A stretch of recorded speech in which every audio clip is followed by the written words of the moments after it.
যা হচ্ছে, শান্তির তো নয় অশান্তি, এই দেশের সব ঝামেলা, ঝুল ঝামেলা, যুদ্ধ সব লেগে আছে না।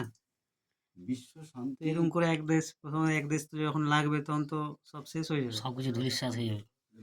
এটা কি বিশ্ব করে থামানো যায়? শান্তি, বিশ্ব শান্তি কোনো উন্নতশীল মস্তিষ্কের কাজ নয়। বিশ্ব শান্তি চায় না তারা। যারা খুব উন্নত মস্তিষ্ক সম্পন্ন, যারা বিশ্বটাকে আমার মনে করতে পারে, তারা একমাত্র বিশ্ব শান্তি চায়। সারা বিশ্বটা আমার, মদ আত্মা সর্বভূত আত্মা, আমার এই আত্মা সমস্ত ভূতের আত্মা। বিশ্বে যা কিছু আছে সমস্ত ভূতের আত্মা হলো এই আত্মাটাই। এই আত্মাই সর্ব বিশ্বে পরিব্যাপ্তমান। তাহলে এই রকম সামান্য একটা জ্ঞান, আমি বেশি বলছি না, আরো কত কি আছে, সামান্য একটা জ্ঞান থাকলে যে সবার মধ্যে এই এক আত্মাই বিরাজ করছে, কেউ কারোর সাথে তাহলে হিংসা, কারোর ক্ষতি, কারোকে ছোট করে আমি বড় হব, আমি এই চাই তো নাই। তাই যারা এই টাইপের মানুষ, তারা জগৎকে অনেক কিছু দিয়ে গেছে।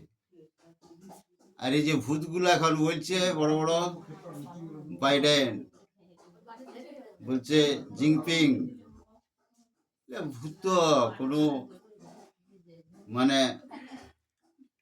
মানুষের কাছে এগুলো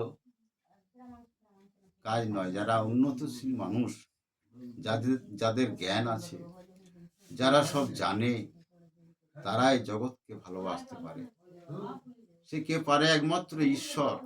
সে সবাইকে সমভাবে ভালোবাসে। যে সেই অবস্থায় যায় নাই, সে পৃথিবীটার ধ্বংস চায়।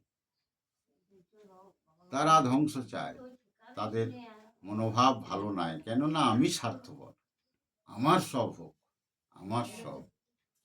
এই প্রত্যেকটি মানুষ যদি সবাই স্বার্থপর হয়ে যায়, তাহলে মানুষগুলো বেঁচে থেকে কি লাভ? আর কি থাকলো?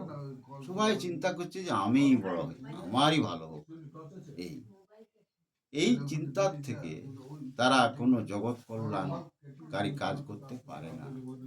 তারা বিশ্ব শান্তি এই সকল কথা তাদের মনেও আসে না।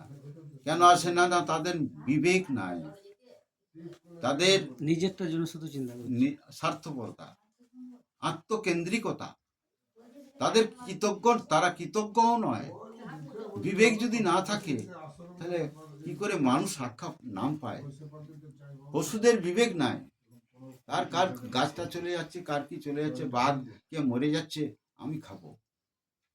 এই যে বিবেকহীন মানুষ, তারা আমাদের বিশ্বের আজকের নেতা, এক এক দেশের এক একজন রাষ্ট্রপতি, রাষ্ট্রপ্রধান, প্রধানমন্ত্রী, এইরকম।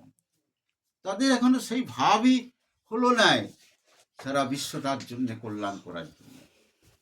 তারা শুধু ওই হিংসা, একজন করছে দেখে আরেকজন করতে বাধ্য হচ্ছে, একজন অস্ত্র বানাচ্ছে দেখে আরেকজন অস্ত্র, যে দেশ মুনি ঋষির দেশ, সেই ভারতবর্ষ, তারা অস্ত্র বানাতে বাধ্য হচ্ছে। এ কি শুধু যুদ্ধের দামামা বাজা? তারই জন্য এরকম বাধ্যতা হচ্ছে? তাহলে শান্তি আসবে কি করে? কে চায় শান্তি? কেউই যে থাকবে নাই, সেটাও কেন একবারও তাদের ভাববার মতো ক্ষমতা নাই। তারা বলে আমরা অনেক চালাক, শিক্ষিত।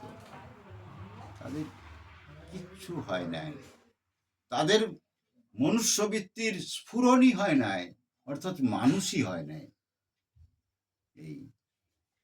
এখানে